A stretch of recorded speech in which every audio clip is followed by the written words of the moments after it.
మళ్ళీ మీరు దాన్ని జాగ్రత్తగా తెలుసుకుంటే కేసరి అంటే సింహం.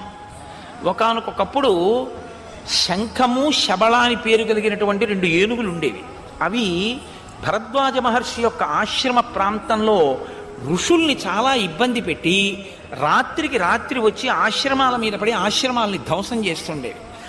ఆ 2 ఏనుగుల్ని నిగ్రహించగలిగినటువంటి బలవంతుడెవరు అని ఆలోచిస్తున్న కాలంలో ఈయన అంజనాదేవి భర్త అయినటువంటి వానరుడు ఆ 2 ఏనుగులతో యుద్ధం చేసి వాటిని మట్టు పెట్టాడు. 2 ఏనుగుల్ని ఏకకాలంలో చంపినవాడు కాబట్టి భరద్వాజ మహర్షి సింహం లాంటి వాడివి అని కేసరి అని బిరుదునామం ఇచ్చారు. ఆ బిరుదునామమే ఆయనకి లోకంలో ఉండిపోయింది. ఉండిపోయిన ఆ కేసరికి అంజనాదేవినిచ్చి వివాహం చేశారు. ఎవరి అంజనాదేవి? పుంజక స్థల అన్న అప్సరసయే. ఆమె శాపవశాత్తు కుంజరుడికి వానరకాంత